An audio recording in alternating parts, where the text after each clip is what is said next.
What's up, Flannelverse and Endgame Syndicators? I don't know what you call yourselves, people at Endgame Syndicate. Happy to be here live simulcasting in the Flannelverse and on the Endgame Syndicate YouTube channel, doing a little collaboration with an old friend. Adam ShipMyMoney Scherer is here with me. Of course, you know, I love doing showdown breakdowns. This is kind of probably my favorite type of content is showdown content. I love getting into the NFL weeds, and had to bring in Adam, a respected DFS player, nobody who I'd rather take advice from on DFS than Adam. So I like to be able to kind of pick Adam's brain on some of the game theory level stuff. I like digging deep into the players, the teams for these slates. But Adam is as good as anybody I know when it comes to DFS game theory. So happy to be joined by Adam this morning. Adam, how you doing this morning?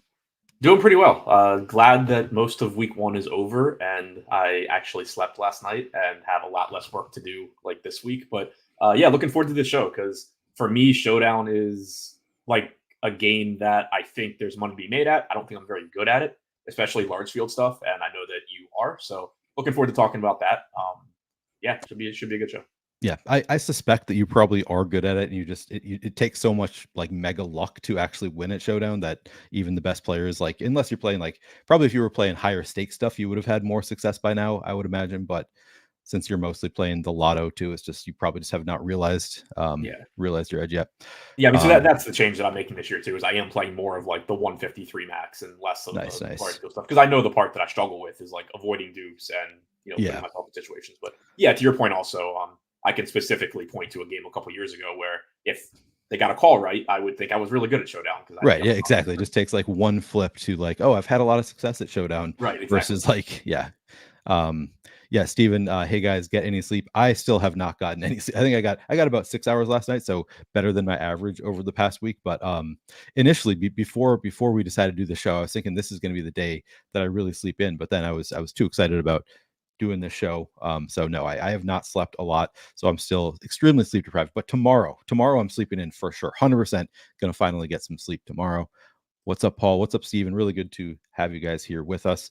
We're just going to go through position by position, kind of the same structure as what I've been doing in the evening shows prior to lock. I have done a good amount of research. I think there's still a little bit left for me to do, but I think that we are in a good spot to talk about these players. Starting with quarterback, I mean, I feel like quarterback is always the most boring part to talk about because it's usually like, yeah, you can play quarterbacks. Like, you don't need to in all of your lineups. I'll probably have each of these quarterbacks in close to 50% of my lineups. I guess they're neither of them is really rushing quarterbacks. So you don't have that. But how are you feeling about the quarterbacks? I know you've run some sims. Maybe you have some more data about what you plan to be doing at this point in the day.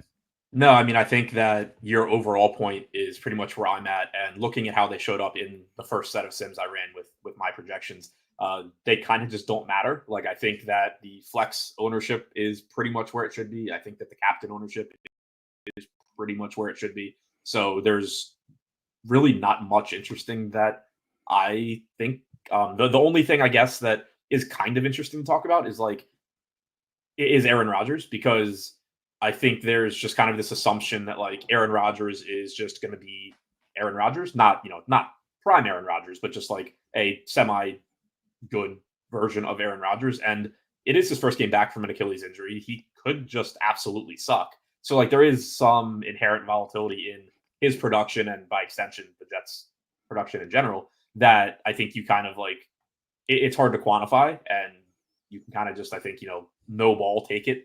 If you think he's going to suck, just lower his projection kind of thing. I don't really know if there's a better way to do it, but outside of that, if you do just assume that he's going to be a competent version of Aaron Rodgers, I don't really see anything at quarterback that is particularly interesting. Yeah, so I guess I'll amend my take a little bit to say I think I might take the approach today, and I don't feel really good about it, but I think I might take the approach of fading the quarterbacks, like not full fading, but like being underweight on the quarterbacks, just playing it through like both these teams are sort of slower paced. So I think that we have like good defenses, slower paced teams could result in a really low scoring game. And just due to like the scoring dynamics on DraftKings in particular, but also FanDuel, like just every passing play, the receiver outscoring the quarterback, it's a lot easier to rack up fantasy points as a skill position player than a quarterback, or especially a non-rushing quarterback, without scoring touchdowns. So I kind of like the idea of playing it through like okay, I'm just going to play fewer quarterbacks in my lineups in general, play it through the skill position players, play the kickers, play the defenses, and kind of lightly fade the quarterbacks and hope for a low scoring game. I'd feel a Yeah. little bit better about that if both of the defenses were fully healthy, because like I think they're theoretically elite defenses, but then like Reddick is out, and then we've got Greenlaw, just several good defensive players out. That makes me a little bit scared to do it, but I think I might do it anyway. What do you think of Well, that I'll just say approach? the kind of counterpoint to that too, in addition to the what you were saying about the defenses, is the playmakers in this game are banged up. McCaffrey's banged up. True, Ayuk's good point. expected to be limited. Williams is expected to be limited.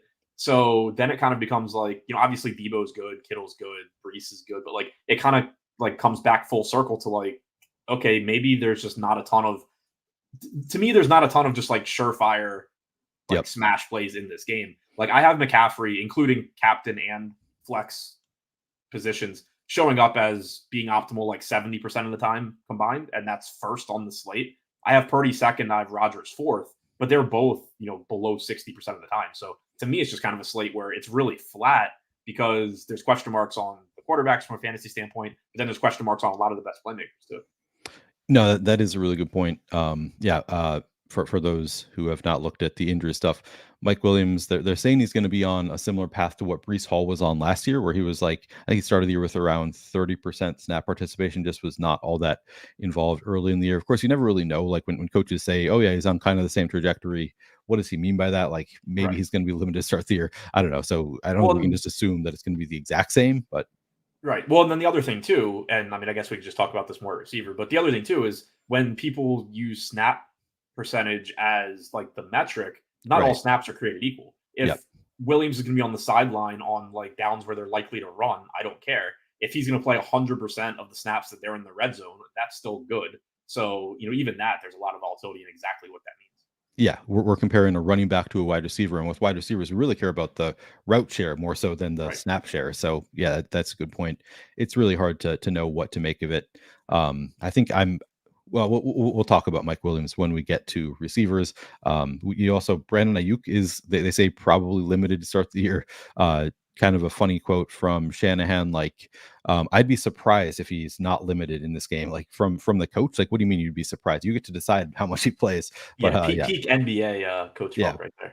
Yeah, so probably not expecting a full route share for Ayuk, and then he's going to get maybe shadow coverage. Sauce Gardner said this offseason that he would like to do a little bit more shadow coverage this season, so I think would be more likely to shadow Ayuk than Debo. So I don't know. We do have very limited options in terms of skill position players that we're really confident in. To your point, as far as and I don't know if you've looked at this in your Sims, Adam. With these quarterbacks, I'm always stacking just because neither of them runs a whole lot. And then if I have them in the captain spot, I'd rather double stack. I think when at our old site, when we ran out Sims, it didn't always come out in ways that made sense to me intuitively early on. It probably maybe has changed closer to my thinking now, but you would see sometimes in the Sims, you'd see quarterbacks show up without any stacking partners, even when they were not rushing quarterbacks. I think I would, especially in this game, be pretty disinclined to play the quarterbacks unstacked and not at least double stacked from the captain spot. Have you noticed any trends in your Sims as far as like quarterback stacking? Yeah, so I don't have it as far as like how many pass catchers with Rodgers at captain, but like when Rodgers shows up at captain, it does have Wilson 64% of the time. It has Brees 57%. Gibson 34%, Williams 34%, Lazard 13%. So just from that, I assume it's stacking pretty heavily with Rodgers. With Purdy, pretty similar. McCaffrey and Debo both like 55 to 60%. Kittle 36%, Ayuk 32%. So I do assume that it's stacking pretty heavily when they do show up at captain. Yeah, and I've been sort of tracking like for the past 3 years, like how often does it not go the way I assume it, and it's like very infrequently you see it not. You see these like statue quarterbacks get in there unstacked. I think we've seen it happen or like get close with like a Derek Carr when it was just like, oh, he happened to throw one touchdown and it was, or like two touchdowns, but both of the people who scored touchdowns were like low salary and didn't do anything else for the entire game. So like, I don't know. So he almost made it in unstacked, but it's pretty rare, pretty unlikely that these quarterbacks make it in unstacked. So if you are playing them, I would stack up both quarterbacks. And as Adam maybe mentioned in his sims, both of the running backs this game definitely qualify as pass catching, as stacking partners with their quarterbacks. Sometimes there will be running backs who aren't as good of stacking partners, but I think Breece Hall and Christian McCaffrey both qualify very much as pass catchers to stack with your quarterback. What's up, Jake? All right. Any other notes on quarterback? You ready to move on to running backs? No, I think that's it. Okay, we will talk about some running backs. Let me pull up the projections page just to make sure that that's not running backs. Uh-oh. Do I not have running backs up? Maybe I don't. All right, let me move this to running backs. But Christian McCaffrey, Breece Hall, I guess we can start with the obvious running backs. How much do you think exposure you're going to get to McCaffrey and Hall? I think I'll get a lot. I do think so. At least right now, for me, it looks like they are both going really over owned at flex, but under owned at captain in my initial sims. So it makes me obviously think that I'll be playing them both at captain ideally. And I think it's a pretty easy slate to do that too, which is maybe why it's showing up that way. Just going back to what we were saying before, where there's a lot of talent in this game, but there's question marks about how much Ayuk and Williams are going to play. So you're talking about one of the top receivers on each team. I think, and you don't have rushing quarterbacks, so they become less of a priority at captain. So and then also both running backs catching passes. Normally the reason it's hard to have running backs show up as optimal in captain a lot of the time is because they're not really correlated with their teammates. They also negatively correlate with the opposing defense, and it becomes really difficult to build a good lineup where the most important guy in your lineup negatively correlates with most of the game. But that's not the case with either of these guys. They both positively correlate with their quarterback, to some extent with their pass catchers, because if the team's just scoring a lot, then it's good for everybody. So they both look like really good captain plays to me right now compared to current ownership projections. Yeah, I think they both make a lot of sense at captain. I've looked a little bit around the industry. It seems like they are going to get, a fair amount of captain ownership, but yeah, still not like, I don't know. Seems reasonable to me. I guess to me it looks like they're getting about reasonable. Like I'm seeing Christian McCaffrey over 20% projected ownership at captain, which I think he should be. So you think he should be even more than like 25%? Yeah, I was gonna say, to clarify, I have them with the two highest captain ownership projections, but I think that they're going on their own still. Right now I have McCaffrey at 28%. I have Hall at 15%. I have McCaffrey optimal 29% and Hall 17%. Okay, yeah, that sounds like reasonable numbers. So yeah, two of the better captains on the slate. I think a lot of the time we want to people are inclined to find the cheap captain and then just play all of the best plays in the flex. And I think you really do need raw points in the captain spot most of the time. So I like the idea of paying up for these guys that are just have the ability to put up a score that you need to have in the captain spot. So yeah, I like both. Something else that I think is one, it's a reason that they look good on this slate specifically. But the other thing that's kind of nice too about using them at captain, even if they are getting relatively high raw ownership, is you have more paths to go with the rest of your lineup when you're using a running back at captain. That's just from a dupe standpoint or just a lineup similarity standpoint. If you're using Aaron Rodgers or Purdy at captain, then you're kind of funneled into the same build as everybody else, or you're just playing a really weird, shitty lineup with one of those guys naked at captain. Whereas if you go with one of the running backs at captain, you can still pair them with the quarterback if you want, but you don't need to. If I filter with Breece Hall at captain, the guy used most often in those lineups or showing up as optimal most often in those lineups is Aaron Rodgers, but it's only 61% of the time. McCaffrey 56%. Other than that, nobody's showing up as optimal more than 42% of the time. So it's really flat for the most part as far as who is optimal as a flex when Hall is captain. And it's the same, very similar with McCaffrey. So it does, even though you have a pretty popular captain, I think the initial thought is I just don't want to play a captain that 15 to 25% of the field is playing.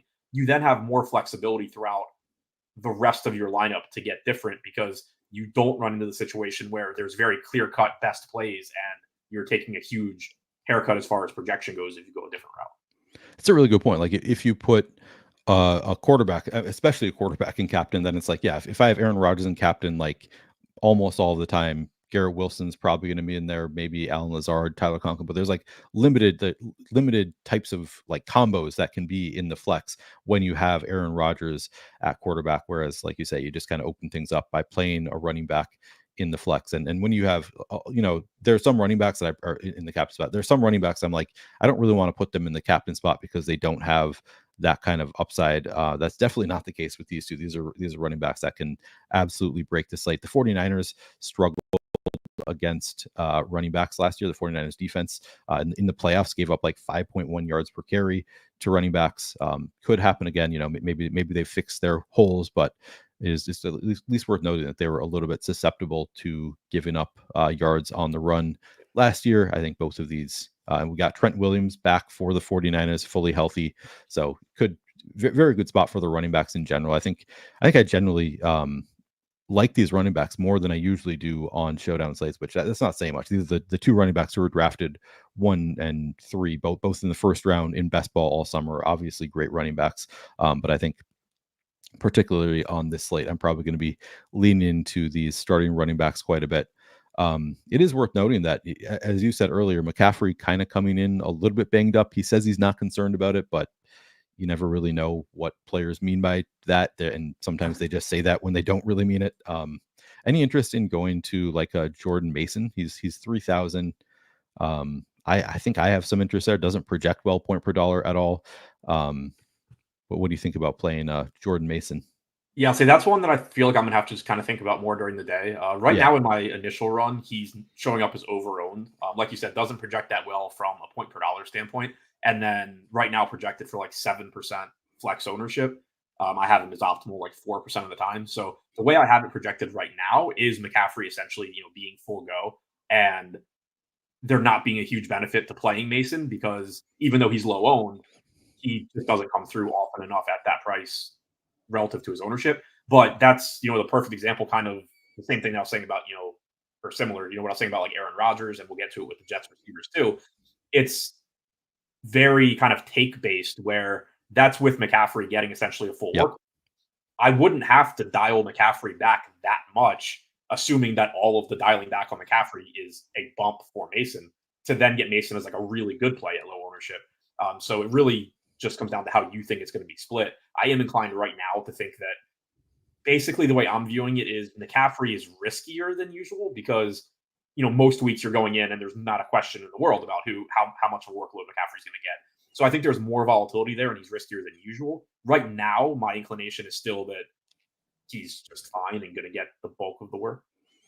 I think I was listening to your show on Sunday morning, and you made the point that week one, especially, like there is fragility in the inputs into the Yeah. sims, like which is kind of what you're saying right now. And I think that's a really sharp way of putting it. It's just like we don't really know. And I think especially this week with McCaffrey being banged up, I think that yeah, I agree with you. Like obviously the most likely outcome is that he's still just like the workhorse.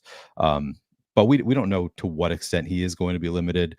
Maybe they're going in with actually the expectation of Jordan Mason getting a little bit more run.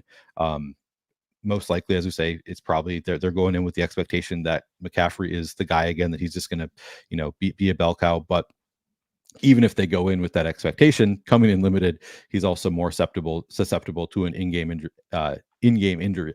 So I do think there's a lot of, as you said, fragility in the inputs right now, which is the reason that I think that I have interest in Jordan Mason, because I think he might have, first of all, more standalone value than sites are giving him credit for. Maybe not. I think it's just we just don't know. So I like to lean into the we just don't know on Showdown. So I think that he might have more standalone value, might just have somewhat of a role because McCaffrey is limited, but then also has more opportunity for that contingent upside because McCaffrey is a little bit banged up, is a little bit more likely to get hurt inside the game. Sorry, go ahead. No, yes, that's basically I it. kind of think in a situation like this, maybe the best way to approach it is kind of tournament by tournament. Like if you're playing, in my case, where I'm really focusing on the smaller field, 3-max type stuff, I mostly just want to be as accurate as I can in my projections because I don't have that many opponents. The trade-off to projecting something that I don't think is the most likely to happen, but being right when it does isn't that high because there's not as much money to win. Whereas in your large field tournaments, even if I think the most likely case is that McCaffrey is just McCaffrey and he gets his, close to his normal workload, there's not a huge payoff to being right that Christian McCaffrey is really good because everybody thinks that. Whereas even if I think it's not very likely that Jordan Mason plays a bigger role here, even if I take that approach, there's still potentially a bigger payoff to just having a bunch of lineups where low owned Jordan Mason splits carries with McCaffrey, for example. That's an extreme example, but like even if I think that's going to be wrong more often, there's a big payoff in your large field tournaments to still just playing that. Whereas in your smaller field stuff, you're kind of just you're burning money by projecting a situation that you don't think is the most likely to happen. Yeah, that is a very good context and a good reminder that I need to be reminding people because I do have people who are finding my channel who don't know me that well. I come from a very I play the largest field contest on DraftKings, so all of my analysis basically assumes that you're playing the largest field stuff, which is why I lean into that volatility more and don't make these do say, hey, what if Jordan Mason has more standalone value, has more contingent value? So the reason that we come at it with different approaches is I'm playing only like the lotto style largest field stuff where you do get paid off the most when the field is wrong, whereas Adam is playing some of the smaller field stuff. So that is definitely some good context as to how you want to play it with Jordan Mason, Christian McCaffrey split. And like a lot of that stuff, like the differences between contests is accounted for in like a good process using an optimizer or Sims or whatever. It's just factored in my range of outcomes. But like in a situation like this, like range of outcomes is still built around your median projections. So in a situation like this, I almost think for larger field tournaments, having a median projection on somebody like Jordan Mason that is less likely to be right, but is still going to be right some percentage of the time is almost like a better way to approach it. Yeah. I see Justin Steele in chat. I did wear my Cubs hat because I suspected that you were going to show up here. What's up, Justin? Good to see you. I was talking with Justin and Drew last night, really digging deep into some of the stats for this game. So I wasn't sure if you guys they were staying up even later than I was. I thought maybe Justin and Drew, who was already here, would be sleeping still at this point. But good to see you guys are up and well. Eric Tridell asked, "Am I crazy to not play McCaffrey in my single entry?" I don't think so. Maybe somewhat depends on the size of the field. I don't even think it does. I think, yeah, not crazy. What do you think? I don't really think it's ever crazy to like not play somebody in a given tournament. Like I assume I'll have him probably. I don't know. Like he's still showing up as like the best overall play on the slate for me, but I guarantee I can find lineups that project to make money that don't have Christian McCaffrey. So it's kind of like how bad is the rest of your lineup, but you can, I think, make winning lineups that don't have him. Yeah, definitely. Good to see all of you guys here. G Stug, Jim, Ryan, what's up? I briefly named this show Showdown with Ship and the Shaman. that was in the YouTube, and I was like, this is just too much of a mouthful. So I just took out the title entirely. You didn't change it to Showdown with Neil Orfield, winner of a Millie Maker, and yeah, and guy who's never won a milli. Right? Yeah. No, I should have. That would have been even better. I went with the alliterative approach instead. All right, Jake. Yeah, Jake, love that. Hopefully it is Jordan Mason for all the money. That would be good for my best ball bags, which are hurting a little bit this week. How are your best balls looking at them? They're okay. Not great. I am pissed about Isaiah Likely. He's like he is the only draftable player in the NFL that went to my college, and I still just don't have a lot of him. So should have easily been on him. I don't have a lot of Cooper Kupp, so that didn't go well. Some other stuff did, but yeah, pissed about Likely and Kupp. Yeah, it went pretty piss poor for me overall because I don't have much Likely. Kupp was one of my bigger fades early on. I was really in on Puka Nacua, Marvin Harrison. So like both of that looks, I mean, it's week one, so I'm not overly worried about it just yet, but one reception for 4 yards from Marvin Harrison. I kind of thought he was going to come in and immediately just be awesome in that offense. So I'm a little bit nervous. And I also was pretty into the elite tight ends, which was just a matter of like where they're going in drafts now. They're falling a little bit later. I think that there are so many of them. Like someone has to really separate from this group. Somebody's going to be awesome. And this week, just like they were awful. So yeah, having a lot of Colby Parkinson looks good for me. Jalen Hurts too. Like he's my highest owned quarterback, and if he's not going to run, that's not going to go well. Yeah. Derek asks, first of all, congrats on your 30% likely. I'm jealous. He says, could you guys talk about the strategy for single entry showdown versus MME? I think it depends on the size of the contest.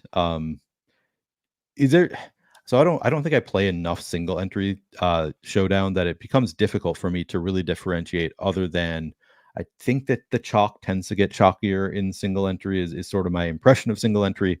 But then from there it's just a matter of like how large field is it. Like the more important factor for me isn't the number of entries you can put in, it's the number of total entries in the contest. Do you see it? How do you play single entry, Adam? Yeah, I mean, and I think that's kind of true across sports. Is in single entry, you do generally get higher ownership percentages on the chalk, but you have less opponents to beat. And even in like your larger field single entries, you have a lot of opponents, but it's still going to be fewer than MME. But also, you have very weak opponents because there's only so many good DFS players. Period. And if you're in a large field single entry, like just a large percentage of that field's going to suck. So generally, I just think that you can stick a little bit closer to projections. You don't have to get as creative. And that goes back to what we were talking about with Jordan Mason. Like, there's no reason to even really think about like projecting Jordan Mason, quote unquote, wrong in a single entry field. You're going to be better off either just playing McCaffrey, or if you really don't want McCaffrey, just don't play McCaffrey. As opposed to large field, you're worrying a lot more about dupes. You're worrying a lot more about like different projection sets, like we were saying of, you can talk about the Jets receivers too. Like, what do projections look like if Alan Lazard is just the clear wide receiver 2 today? What do projections Right. look like if Mike Williams plays a bigger role than we think? What do projections look like if Malachi Corley suddenly is a competent NFL player? Like there's like entirely different ways probably that you should be projecting the game to go in large field, and then finding like the best lineups you can play from those different projection sets, I think. Whereas in small field, you can get away a lot more with just saying, what's the most likely way this game goes and how do I win it? Yep. All right, that's good. Good analysis. Ship does more single entry than I do. All right. The only other running back, and I honestly I have not looked that deep into Braylon Allen like quotes for this game. I think he pretty clearly won the RB2 role on the Jets. I think he definitely has continued upside. So I like Braylon Allen already at 2,800, but I have not heard anything about. I mean, it's pretty safe to assume it's still just going to be the Brees Hall show, and Braylon Allen will just get a little bit of run. I think that's probably a safe bet, but maybe worth reading some quotes from the coaches. But how much interest do you have in a 2,800 Braylon Allen? Is that a different bet for you, do you think, than Jordan Mason? Yeah, he looks better to me than Mason. Again, using the example where McCaffrey is just a full go essentially, just because he is cheaper. Like 10% flex ownership projected to Allen right now. He showed up as optimal about 14% of the time for me. At that price, he just doesn't need to do that much. I'm looking now. I want to see how often he actually shows up with Brees at captain, because I think Yeah, that'll give an idea of exactly kind of what kind of game from him do you need. right. He showed up in 21% of my Brees Hall captain lineups. So I think that really speaks to, at his price and also just in the context of this slate, you don't need a huge game from him for him to still be optimal, because obviously, like in the Sims that I ran, he is negatively correlated with Hall, and didn't even matter that much. It's just, in his projected role, he still shows up as optimal at 2,800 a decent percent of the time. Yeah, that's a good point. A lot of games like 2,800, I think one vulture touchdown would not be enough. But I think Right. this is a game where one vulture touchdown from Braylon Allen, who might be the goal line back, like he's a big bruising back, so he could come in for like the 1 yard line touchdown. So it's a little bit more viable for him to be optimal with like literally just 7 fantasy points at 2,800. Most slates, I don't think that would be enough. Like you need a little bit more than 7 fantasy points, but just gives him extra opportunity to be useful, because this might be a low scoring game without a lot of touchdowns in general. So yeah, that makes sense. I think that he would show up a fair amount with Brees Hall at captain, but that is good to hear. I guess we It's can kind of also, funny too with this slate. Like, it's really easy to think of what you were just saying, where just doing anything at 2,800 makes you optimal because your competition is Lazard and Corley and and these other guys. But then there is the version of this game where like one of Lazard or Corley or somebody actually plays a significant role, and Braylon Allen's like drawing dead to being optimal. True. Yeah, there are different ways that this can go for sure. Um, the only other running back to talk about, I guess, is fullback Kyle Juszczyk, uh, 600. So I guess I haven't looked at. Are there any other better? There might be better, cheaper options. I think that there might be some 200 receivers on the Niners who could be valuable, or I don't know. We'll look at the receivers in a second. But how much Kyle Juszczyk are you getting in your lineups? He's optimal for me like 5% of the time. He's in that same bucket with like every other sub 1K guy, basically. Yeah, I'm gonna pull up his game log real quickly from last year because I feel like he didn't really do a ton last year, but I just want to double check. If double check myself on that because he's a guy that like he gets targeted a little bit historically, but I feel like that role kind of went away. Yeah, he had 1 4 target game last year, one with 3. So 17 total targets for the year. So basically a target per game on average, but did have a couple spike weeks there. Had a game with 12.6 fantasy points last year, one with 10.6. So he has had some games where he's been relevant. Probably needs a touchdown to really pay off. Maybe not. He didn't score a single. Wait. Okay, yeah, he did. Those were both games where he scored receiving touchdowns. Okay.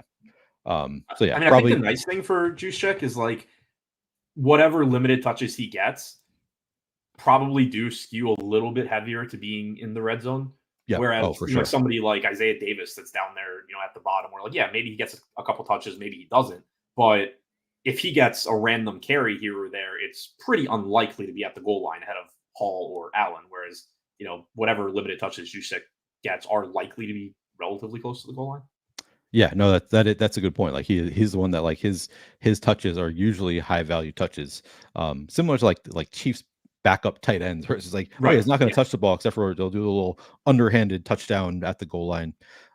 Yeah, that's a good point. So yeah, he's probably it's one of those. I kind of love and hate these players, but it's just like, yeah, there are a couple. He's going to score a couple touchdowns this year at some point. It could happen in this game. So you got to think like if he's going to score 2 touchdowns this year in 18 games, he's got about a 1 in 9 chance, approximately. Obviously, this is all just like estimating, but like of like putting up 8 fantasy points, which might be enough at his price tag. And then you just have to look at, okay, those are the approximate odds, and this is his approximate ownership, and that's kind of how you determine whether he's somebody you want to play. That's sort of loosey goosey math, but essentially that's kind of how I think about it with these guys. It's like, yeah, if he scores a touchdown, you'll probably want him. If he doesn't score a touchdown, you're not going to want him.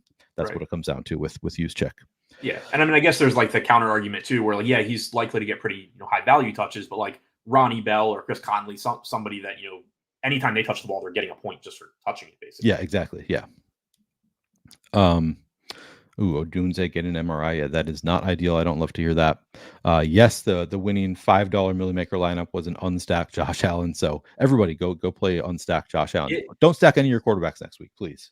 To be fair, that lineup did actually have a lot of correlation. It just wasn't with Josh Allen. Oh, really? I didn't actually look at it. Yeah, well, because I wanted to like really make fun of it when I first saw it, especially because the lineup that finished like 200ths of a point behind it or something, like correlated really well throughout like their entire lineup. And so at first I was like, man, that really sucks. Like he did, everything you're quote unquote supposed to do, and then just like gets edged out by this team. But like he did at least have like some 2-man stacks and like some game stacks from other games. He just had Josh Allen by himself. Okay. We'll cover who's most likely to smash under 4,000. Might be Lazard. I don't know. We'll look at some of once we get through all the positions. Maybe I'll answer more of these questions. That's funny, Hoosier Daddy. Hoosier Devos. Different. I'm mixing up 2 different names. Yeah. All right. We will move on and take a look at the wide receivers. 1 second here. I actually kind of liked that Millie winning lineup. Like, kind of just like I would never have made it or played it, I don't think. But like thinking back, one of the big reasons I didn't really like Josh Allen this week was that even if he did well, I had no idea who you were supposed to pair him with out of that receiving group. And obviously, like he does have rushing touchdown upside. So like thinking back, it's kind of like, oh well, the answer could have just been, you play the best quarterback and just don't bother pairing. Yeah, yeah. I always struggle with that. I mean, that's one of those things that I never play unstacked quarterbacks in general, which is something that like kind of Alex taught me was just like not me directly, but like listening to shows with Alex Baker on them. Yeah. He was a big proponent of always stacking your quarterback, even when you had those situations where it was like, all right, you've got a $4,000 rushing quarterback. You can obviously see ways where it gets there. I think, and I don't want to misquote him, but I feel like he was always a pretty big proponent of finding ways to stack your quarterback just to limit the number of things you need to get right. Yeah. So yeah, I'm the same way. Like I rarely do it, but that's kind of like why I can see it is playing Josh Allen. Like if you play Josh Allen and are guaranteed Josh Allen has a big game, you still don't really have any idea what else went right because he has so many guys that could have caught a touchdown. They could catch one touchdown and not really be good at all. So like normally it's like, oh, well, if I assume this quarterback does well, it makes it really obvious a couple other pieces of my lineup. Whereas with Josh Allen, it's like, yeah, it really clarifies nothing. Yeah, exactly. That's funny, spurious news. I'll come back and try to answer more of your questions later. This is funny from Justin. Is there any conditioning that goes into the offseason for you to prepare for? There's no amount of conditioning that can prepare you for 150 stream drafts, Justin. Try it sometime. Impossible. All right. Wide receivers, top projection on the slate. I guess let's go team by team. So we'll start with the Jets. So Garrett Wilson has the top projection on the slate. He's 9,800. Last year, you look at his like expected fantasy points. If you look in the here, I'll pull up the fantasy points data suite from last year. Sort by expected fantasy points. Garrett Wilson, number 3 on the list in terms of expected fantasy points, 303 expected fantasy points. He scored 215. You look at the guys above him, they just absolutely, and below him, just absolutely dominated him in actual fantasy points. So you would expect with Aaron Rodgers here, if he's just a competent quarterback instead of being Zach Wilson, that's a massive upgrade. Garrett Wilson probably going to realize some of those expected fantasy points. What do you think of Garrett Wilson in this one, Adam?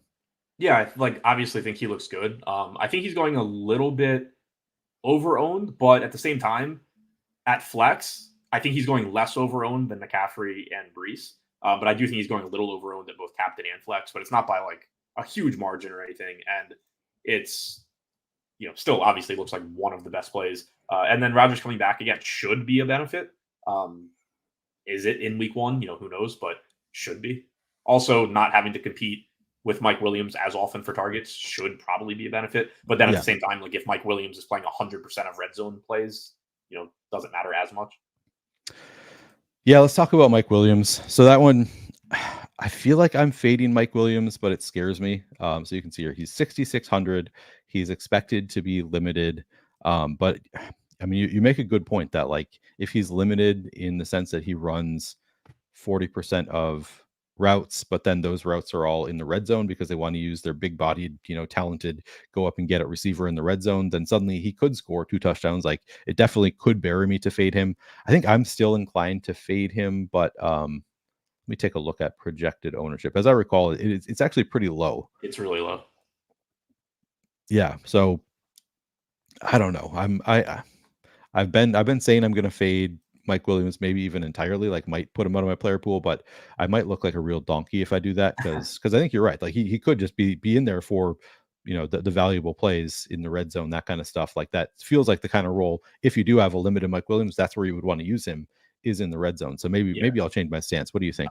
I'm kind of going back and forth on it because right now I have him being one of the most under-owned flex plays on the slate, but that's also like there's no way to account for kind of like a pitch count. So it's I only have him projected for like 7.5 fantasy points, but he is kind of in a price tier by himself at 6,600. But the thing, again, you have to keep in mind when you're doing Sims based stuff is that it's still likely overestimating his ceiling and what his best games look like because it doesn't know that he's likely to just not be out there that often. Right. So I think that the ownership ultimately is probably pretty close to correct, even though it's showing up for me as going under-owned.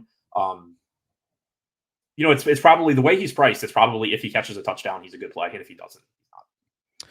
But like the way he's priced, he'll probably need more than a touchdown too, right? Like obviously, maybe a touchdown is a 40-yard touchdown, so then it's 11 fantasy points. Maybe that's enough at 6,600. But I feel like one touchdown is borderline because if he is having a decent game, like a touchdown and some yards, because if he's having a decent game, it does lower the likelihood of one of the cheaper guys on the Jets having a good game. True. Yeah, it's interesting.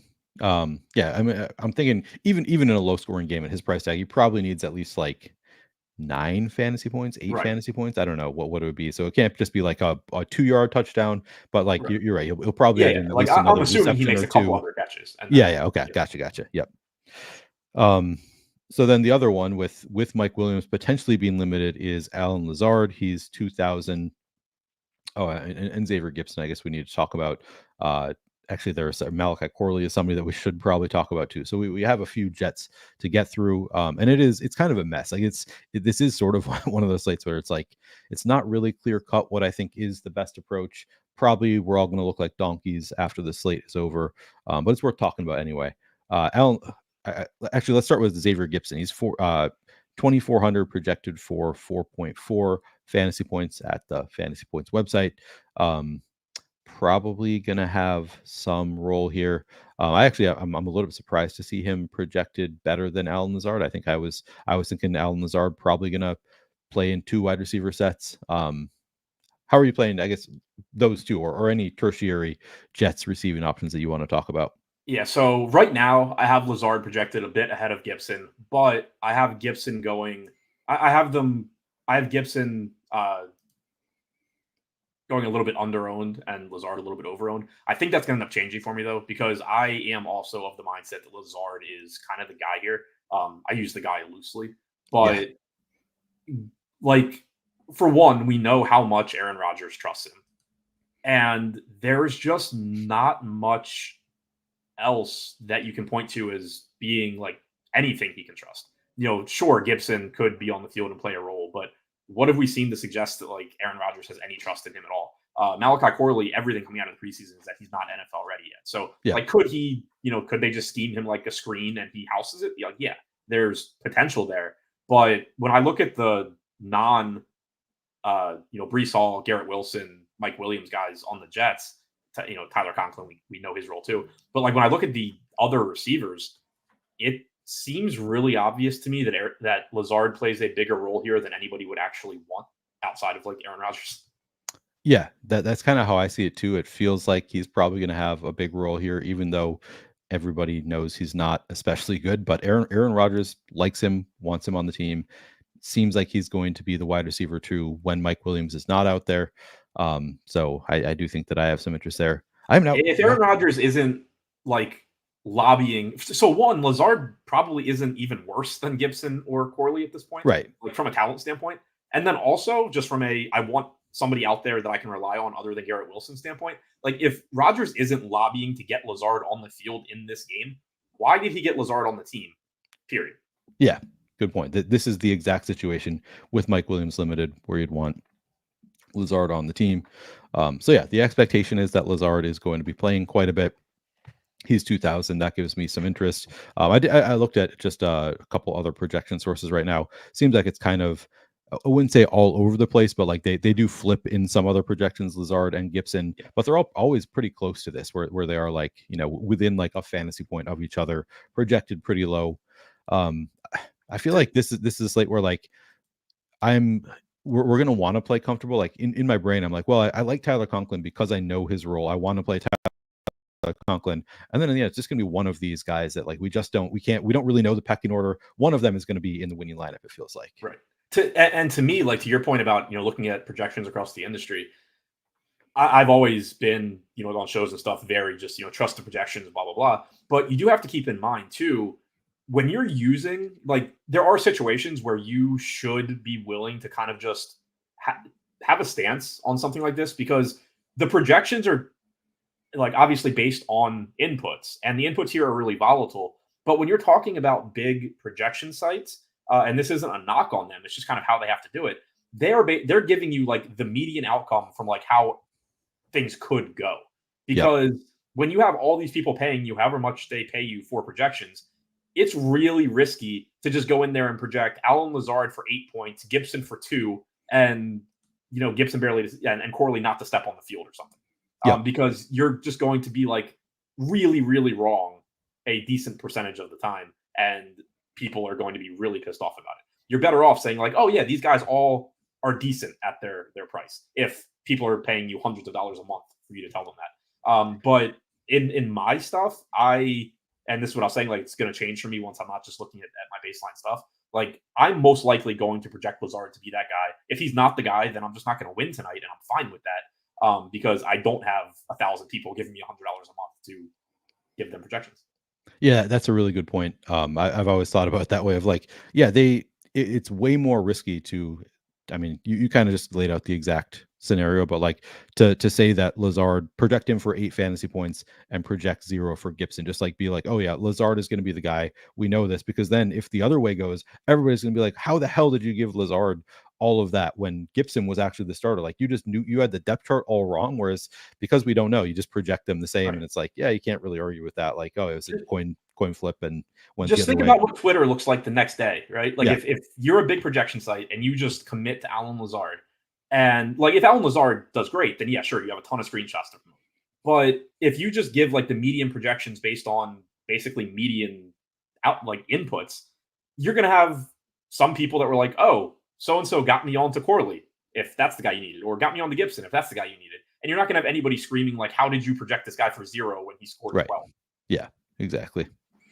Um, and yeah, Malachi Corley, I don't know. Like he could be like a gadgety player that maybe they put him in the red zone for a random play and he scores a touchdown, or he might just not see the field. Maybe he's inactive. I think there's a real possibility that he's also just inactive this game and we don't have to think about it. But or do you have any plans for Corley? No, I agree with you completely. Like him and Gibson both, I could see where they just kind of get the ball into their hands on some short plays. Maybe they make a play, maybe they don't. But this also kind of just goes back to why I like Lazard so much compared to them at similar prices. Um, he's the only one that I can actually envision watching the game and being like, oh, that was a target. Like that was a target for Lazard. That was a target for Lazard. Like they're actually playing a big role as opposed to, oh, that was a gadget play for Gibson or Right. Yep, exactly. 49ers receivers, so Deebo Samuel seems like it should be a good matchup. As my friend Derek Brown pointed out, the Jets defense last year played a lot of too high. Deebo excelled in too high last year. I'm thinking that Sauce Gardner a little bit more likely to shadow Ayuk. So I do like Deebo at the best of the 49ers pass catching options when you don't factor in ownership and salary. Of course, we're going to need to factor those things in. But starting there, any interest in I guess I shouldn't say any interest. Obviously, you're going to have interest in Deebo. How are you breaking down, starting with the top 3, Deebo, Ayuk, Kittle? What's your level of interest in the stud pass catching options? How are you playing it with the Niners? yeah, I mean, obviously some interest in all of them, but to me, Debo is the guy showing up most, even factoring in salary and ownership. I have him going a little bit under owned at flex. I have his captain ownership pretty much correct. I have Kittle's captain ownership pretty much correct, but going a bit over owned at flex. And then I have Ayuk's ownership across the board pretty much being correct. Obviously, with Ayuk too, though, you do have to keep in mind that if he does end up being limited, that is something that just isn't completely accounted for in Sims. Like it's accounted for as far as you're adjusting his projection down, but it's still not doing a perfect job of accounting for him just not being on the field and getting opportunities some percentage of the time. So realistically, I think that Debo is probably under owned. Kittle is more or less correctly owned, and Ayuk is probably a little over owned. Yeah, that sounds about right to me. I think Kittle, I will say that the Jets actually gave up like, I want to say like the 7th most fantasy points to, I don't have it pulled up anymore, but like they actually gave up more fantasy points to tight ends. Like if you look at their schedule adjusted fantasy points per game, actually, maybe I have it on this page. Maybe I can pull this up. Here, give me 1 second. But I believe they actually last year, and of course this is last year's data, so it's not going to be perfect for this year. But I think both of these defenses are at least like somewhat similar. It was not the worst matchup. The Jets not the worst matchup for the Niners. So I think I have some interest in. Let's see where are the Jets here. Yeah, 6th in terms of schedule adjusted fantasy points per game to tight ends. Of course, this is all pretty flat. Like it's not a huge difference there, but then it was even more over the last 5 games of the year. The Jets were 4th in terms of schedule adjusted. Actually gave up 7 more schedule adjusted fantasy points per game to tight ends than the average. So I don't know. At least worth noting that last year, at least, it was a pretty good matchup being a tight end against the Jets, which does make me a little bit more interested in George Kittle, I think. But yeah, I think I think that you basically, so I think maybe I'm a little bit higher on Kittle than you, but I think in general we're on the same page of like Ayuk going a little bit too high owned for like the coaches saying that he's probably limited.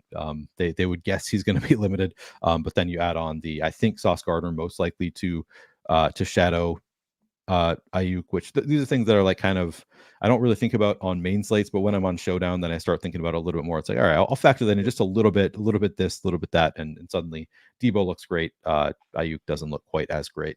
Yeah, the kind of like the weird Showdown, roster construction counterpoint to that though is that in Debo's price range, you also have Aaron Rodgers, you have Wilson, you have Purdy, and then you obviously McCaffrey and Hall for a bit more. There's nobody priced between 8K and 9K on DraftKings other than Brandon Ayuk.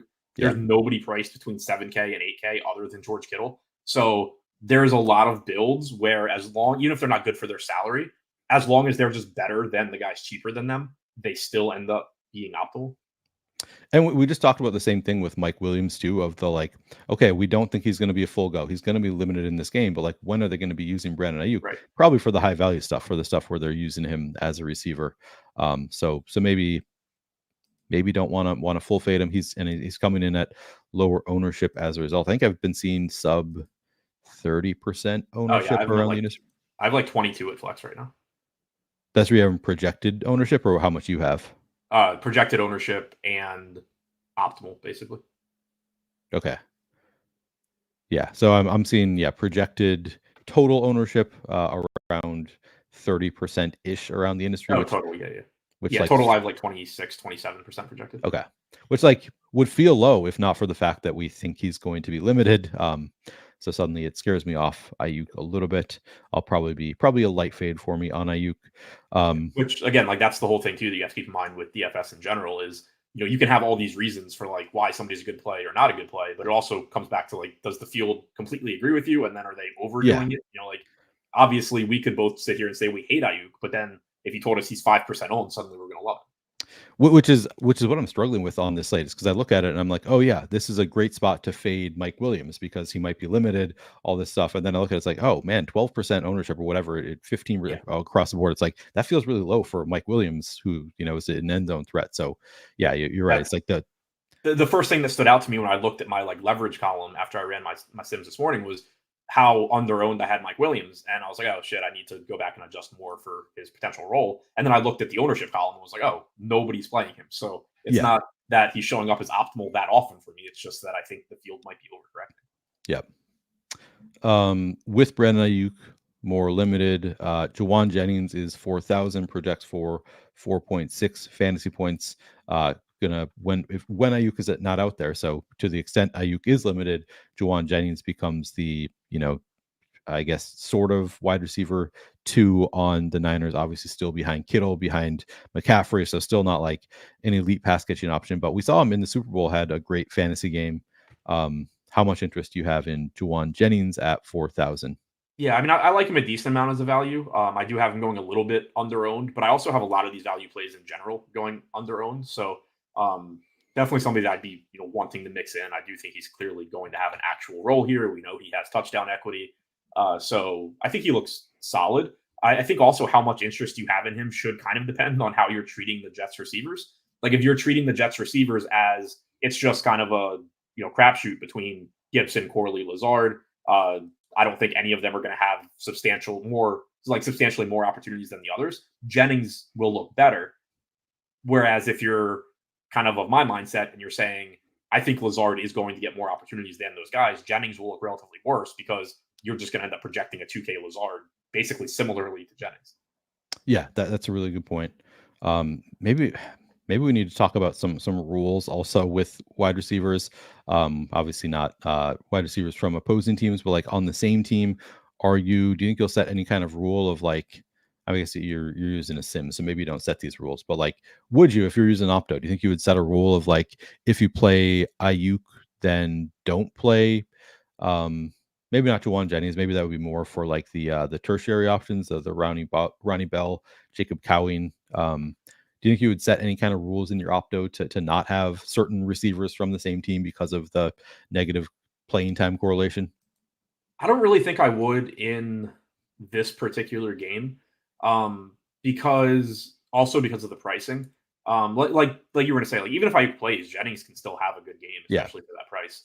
And I think it's kind of the same with the Jets guys. Like even if Mike Williams plays a good amount, there's still going to be a potential role for a 2K Allen Lazard to do well, or Corley or Gibson to get to house that screen or whatever. Like you can still envision that lineup where like Mike Williams actually has a good game, but one of those cheap value pieces still gets there because Yeah. they don't have to do Exactly. much. Yeah. Ronnie Bell, for example, like I'm just not going to get many Ronnie Bell lineups, but if it has Brandon Ayuk, I don't really care. Like I don't think Ronnie Bell is just going to step into like Brandon Ayuk's role if Ayuk is limited. It's more so you're playing him because he's 200. He catches a touchdown, you need him, and that can happen with or without Ayuk on the field, like regardless of the snap count. Right. I'm looking at these receivers across the space, and looking at the projection for the tertiary Niners receivers. Like obviously, Juwan Jennings is going to be in play. He's a starter regardless of Ayuk status. But then it is kind of interesting looking at there's sort of it varies what people are doing with like Ronnie Bell, Chris Conley, Jacob Cowing, like who is going to play here. Maybe we'll get a little bit of clarity there when inactives come out, but do you have any like what is your level of interest in playing any of these guys? Is there one that stands out to you between Ronnie Bell, Jacob Cowing, Chris Conley? Like, do you think you're going to end up playing much of any of them? I doubt it, especially in smaller field stuff. Yeah. In large field, to me, it's kind of still just kind of rotating through them. I personally don't have a specific take. I do know that there was some talk of on Cowing just like being really impressive with the ball in his hands Yeah, and all it's that. like a So speedster. maybe they get him stuff short, but also it's a rookie week one. Like I mean, not that it's apples to apples, but I mean, we just saw Marvin Harrison's week one and all of that. Yeah. Like rookies generally struggle out of the gate, no matter who they are or what their role is. So even just the positive talk on Cowing from the preseason, that's something that's likely to potentially likely. If it does manifest itself, it's still more likely to be down the road, not this week. So to me, they're kind of the same play where you're just not playing a lot of them, probably not touching them in small field, but in larger field, it's just getting Mix them kind in. of mixing and matching them. Hopefully one or two of them is inactive, and that will like you'll be able to concentrate that bet a little bit, because usually like if I'm 150 max and I want to have a little bit of exposure to these guys just in case like they end up scoring the random touchdown, which I think we've actually seen Ronnie Bell do exactly that, where he like didn't play a whole lot but then scored a touchdown on a showdown slate. I think that they're all capable of potentially having just that one play that gets their unlimited snaps. So yeah, I guess I'm hopeful that there will be some inactives come out of this trio of receivers, because it's kind of a crapshoot. Tokyo Swan said if Lazard ends up being pretty well owned, don't you just play Corley? To me, this really depends. It just goes back to that inputs conversation. Like for me, because I don't think Lazard and Corley are that comparable in this game. The answer would be no. I mean, depending on what well owned means. If it's like 30% for Lazard, then yeah, I'll say, well, maybe I'm wrong and play more Corley. But assuming we're talking, kind of like it's projected right now, where Lazard is like 12-ish% and Corley's like 3%. I think Lazard is just like he projects better than Corley for me by enough where I'm still just going to play more Lazard because I think that 12% is too low. If you're somebody that thinks it's just going to be kind of a mixed match of opportunities for those three, then yeah, you should be more inclined to look to the 3% on Corley if you think that his opportunity is going to be about the same as Lazard. So it really depends on how you view that. But for me, I think that Lazard at 2K is just clearly a better play than Corley at 1,600, even with the ownership gap. Yeah, and I almost want to, like, if Lazard's ownership got steamed, I might in that case be more inclined to play Mike Williams too. Like we Right. talked about that bet a little bit of like, I mean, if he goes super highly owned, like if it is Mike Williams who ends up coming in for those high value plays in particular, like that's another one that you could just say, all right, if everybody else wants to be betting on Lazard, I'll just bet on Mike Williams coming in and playing in those like high value situations. So I think that's another way you could play it if Lazard ends up pretty high owned. Yeah, and the other thing too with Corley, like I almost think the conversation is more Gibson. Like I hate even saying this because it's just going to speak a good Corley game into existence. But I almost think the conversation is more Lazard versus Gibson for the same reason we just said with Cowing as far as the rookies go. Like the talk during preseason was that Corley, has explosiveness and all of that, but he's not ready. Like you can't trust him yet. We saw and I'm completely blanking. There's a perfect example, and I can't think of it for whatever reason. But we saw, kind of like Jalen Wright, for example, with Miami. Oh yeah. Not even active week one. probably going to play a decent role in that backfield by the end of the season, but not even active week 1. We It was saw Devin Achan last year was actually the same thing. I think he was inactive week 1. Oh yeah, I'd forgotten about that. The Rivers getting carries ahead of Corum last Blake night. Like, Corum, yeah. yeah, I mean, even some rookies that are expected to play pretty big roles early still aren't necessarily ready week 1. And then you have somebody like Corley who it's pretty much been no, he's not ready. Do you know how much Burton played yesterday? I didn't actually go back and look. No, that's a good question. Maybe I can. I wonder Because if that's. he's another example, especially if this goes the way that I want it to, where he's obviously really talented, but everything in the preseason was like this guy's not ready to play NFL snaps. So I actually am curious how this looks. Like if he did play, then obviously it's the opportunities were there with the injuries they have. But like if he didn't play, it reinforces what I'm getting to with Corley, where you're more likely in week 1 to just go to the veterans that you trust. Let me see if they have updated snap counts for this year. It was not in the data suite yet. Let's see. Bengals. 8% week 1 snap share. He played 4 snaps. Right. Yoshivas 100%. Damn. Jamar Chase. Yeah, I saw that earlier, which just did nothing to piss me off. Yeah. After looking at teams all day that had 5 points from him. Yeah. Also, I'm not sure if you saw it or if you played them, but AD Mitchell had like 3 wide open touchdowns that Anthony Richardson missed. I did not see. I actually watched very little football yesterday. It was like the least football I've watched on a Sunday in years because I had not gotten my Sunday Night Football Showdown article done. So I was writing that, and then immediately I had to turn around and prepare for my show for that. So I was just working throughout the NFL slate, which I learned my lesson that I need to get all this stuff done a day ahead of time going forward, because that was painful for me because I'm like tracking it, slowing me down, but I'm like not actually watching it, enjoying myself. I did the same thing. I didn't see like any football yesterday. I'm at my mom's right now, so I don't have my like 5 TVs set up here. Yeah. And then I ended up just working on the afternoon slate and showdown stuff during the main slate, so I missed pretty much all of it too. Before people accuse us of not watching football, I usually watch football all day on Sundays. I think if I can figure out how I'm going to go back and watch every game just for my preparation for next week, I think I'm going to get more into watching every game this year instead of just like the ones that happen to be on. I usually quote unquote watch, but it involves sitting at a bar and drinking with the games on. So yeah, I mean it counts. It counts. Knowing what happens. Yeah, I'm not like tracking like who played every single play. I'm not doing that kind of stuff. Other people are doing that for me. So yeah, I can find that data. I don't need to watch every football game. Yeah. Anything else on receivers, or should we just talk about tight ends briefly? Yeah, I think that's all of them. All right. Tight ends, we already sort of talked about George Kittle. I tied him in with the Niners receivers. Didn't do the same thing with the Jets receivers. Tyler Conklin is 3,600. 61 receptions last year. That was the most of anybody in the NFL who did not score a touchdown. 61 receptions, 0 touchdowns last year for Tyler Conklin. Now he gets Aaron Rodgers back. He's 3,600. Projects really well here at fantasy points. How are you feeling about Tyler Conklin today? Yeah, I kind of feel like I need to get a little bit higher projection on him. I have him at like 7.5 DraftKings points. He's showing up as optimal like 24% of the time, but the field's at like 28%. So I have him as like one of those really flat, like mid-range optimal plays, and they're like about the same percentage of the time being optimal as like Kittle, Ayuk, Moody, the Niners defense, Zerline, kind of in that tier, which I think is just like, I think that tier kind of is in some cases going a little over-owned compared to the cheaper guys. But yeah, like I think he looks fine. He's another one where there's nobody priced like right there with him. The Jets defense is $400 less.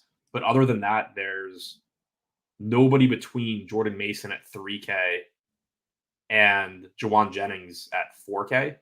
So I think he just kind of ends up in a lot of lineups, both as far as being built and optimal percentage, where there's just a lot of ways the slate can go where he doesn't even need to have that good of a game. He just needs to have a better game than like Lazard and Corley and those guys. Yeah, I feel like it comes down to like it's been sort of the story of this slate of like all the things that I'm like, oh, I really want to do this on this slate. I look at ownership, it's like, oh, and so does everybody else. Like I'm really into Tyler Conklin on this slate. I really wanted to be excited about playing him at low ownership, and then I look at the ownership and it's like, nope, not low owned at all. Projecting around the industry for, let's see, around over 30% ownership. I'll check a second source here, but he looks like he's going to be owned quite a bit. So it becomes less exciting for me. I like the bet. I think he's all right, 30% total here. So I think it's a solid enough bet at that number, but like I don't really want to be playing that much more than 30% of Tyler Conklin in my lineups. I do think like he's due for some positive regression. He was a big target for me in best ball all year, but looks like there's going to be some ownership there.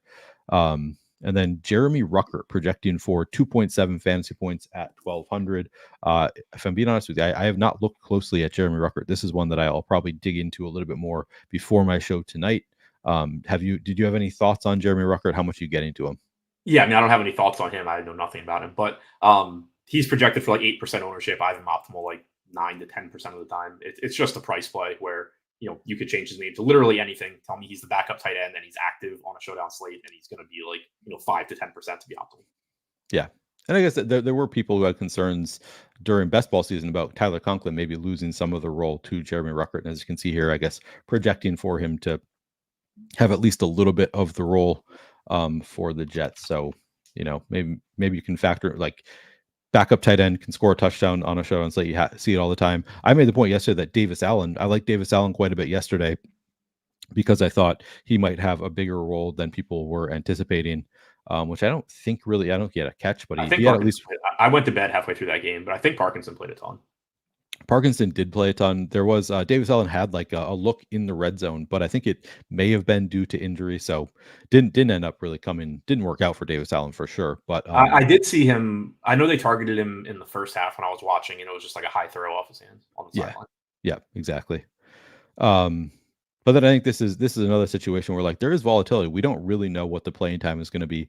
We all make the assumption that it's going to be the Conklin show again. I think that it's very likely to be the Conklin show again, that he's going to be the lead tight end. But I think there is at least a little bit of volatility here that we don't really know for sure. Jeremy Ruckert does have, a projection at every site that's like more than one fantasy point. So he's expected to at least potentially have some opportunity to score. He just needs to catch the ball and maybe it's in the end zone. So seems like a pretty good bet.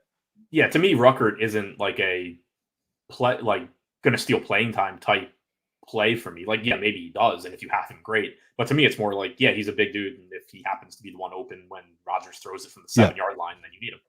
Yeah, especially in a low scoring game, like just one touchdown could be enough to make it pay off. He's another one that's like, yeah, I'll probably score a couple touchdowns this season at some point.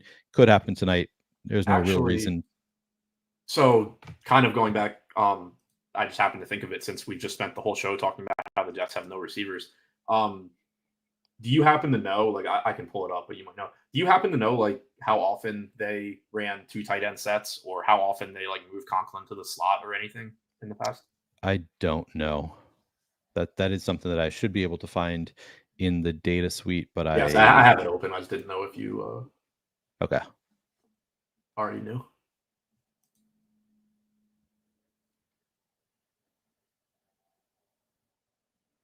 All right, we'll look up the amount of 2 tight end sets the Jets run. I don't think it's a ton, but I'm going to let you look it up instead of looking it up myself, because I will just struggle to find it immediately. It will take me a little bit of time to find it in the data suite. Yeah, I don't immediately know where it is. Okay. Yeah, I mean that is a good point. Like that would make him a little bit more interesting if we think they are going to run some 2 tight end sets. But yeah, I'm playing some Conklin, some interest in Jeremy Ruckert at relatively. Actually, let me look up the ownership on Jeremy Ruckert. I'm assuming it is fairly low owned, but I could be wrong here. Yeah, single digit projected ownership on Jeremy Ruckert seems fair at his price tag. I mean, Fantasy Points has Conklin with the most slot routes on the Jets last season. Oh yeah. I mean, he was out there. He was just right. So I just don't know about how often was Ruckert on the field. Yeah, which would be personnel, not. Here, I can pull up. If we were just trying to see how much he was on the field last year, I thought you were looking like specifically for how often they were on the field together. Which I wanted both. Oh, actually, I think I can do that split here. All right, so let's see. I just don't remember where to find the personnel split with. I'm pretty sure I can do it here, but I don't know that I immediately know how. Let's see. It's definitely there because I found it yesterday for something. I just don't remember where I found it. Okay. split with. I think I got it. Okay.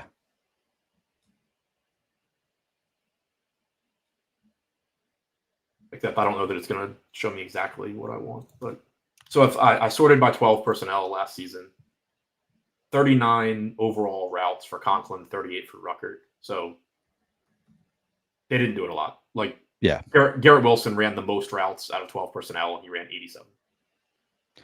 Yeah, that was I mean that's good info to have, that they're just not doing a lot of two tight end sets, so probably it will be one or the other. You look here, route percentage for the season last year, Tyler Conklin 61.4%, Jeremy Ruckert 19.7%.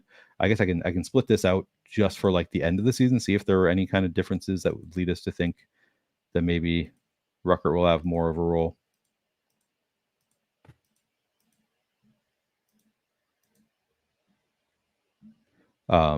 But yeah, I think like the most likely scenario is that it's Conklin towards the end of the year, 62% route participation, Ruckert up to 27%. So I guess he saw a little bit of improvement there. Yeah, my guess is it's more of the same. It's going to be mostly Tyler Conklin. Ruckert will be there for some plays, could be the one who scores a touchdown. So I think our analysis stands on this essentially. Yeah. If we had pulled that up and it was just like, oh, they did this a lot more than we thought, then it would increase the chances that like Lazard, that none of those receivers are really on the field and they just go this route. But it seems not super likely.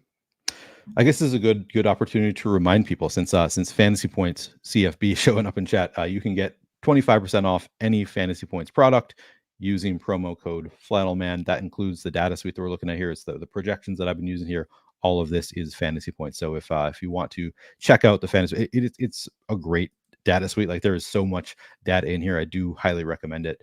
25% off using promo code Flannelman. All right. Defenses and kickers, Adam. My general thought is very good on this slate. I think it could be very low scoring. My hot take that I gave earlier on Roto Grinders was I think there's a kicker. It's obviously hot take, not likely to happen, but like I could see it happening. There's a kicker who outscores both quarterbacks on this slate. Was a hot take that I gave. I think that's well within the realm of possibility. How much defenses and kickers are you getting to? Yeah, I mean, obviously that's a hot take, but it is entirely possible. I have right now Moody, the Niners, and Zerline all going at least somewhat under owned in flex, and actually the Niners going very slightly under owned at captain. I have the Jets a little bit over owned, but still not by like any crazy margin that would make me think I'm like intentionally fading them. So yeah, I mean, I think they all look pretty good here. I mentioned it a second ago when we were talking about Conklin, I think, but like Moody, the Niners, Zerline in particular, all showing up in that same like optimal range for me with Ayuk and Conklin and Kittle. Yep.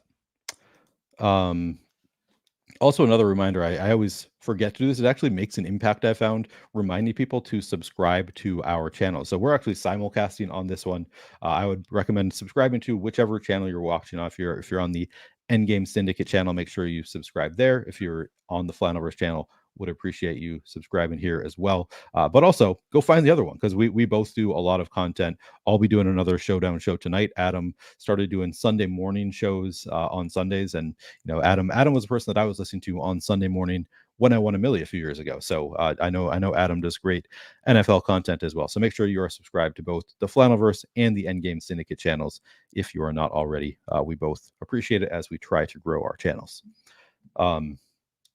All right, so I think we've covered all of the positions. Do you have any other macro takes to give Adam before we? Oh, and I forgot. I stopped using this on the side. I was receivers. We did tight ends. We did defenses and kickers. I guess now we're not going to build any lineups on this show.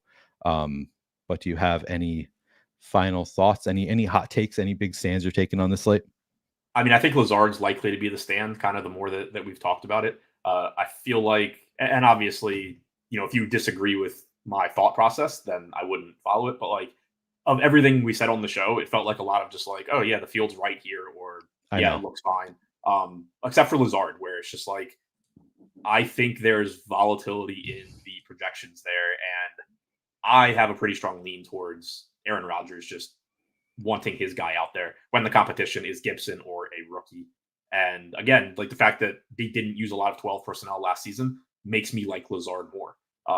because either they're going to change the personnel that they like to use, or they're probably going to just go to Rodgers' guy.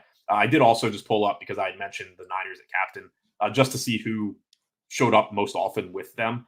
McCaffrey, like 84% of the time that the Niners were the optimal captain for me, was at a flex spot.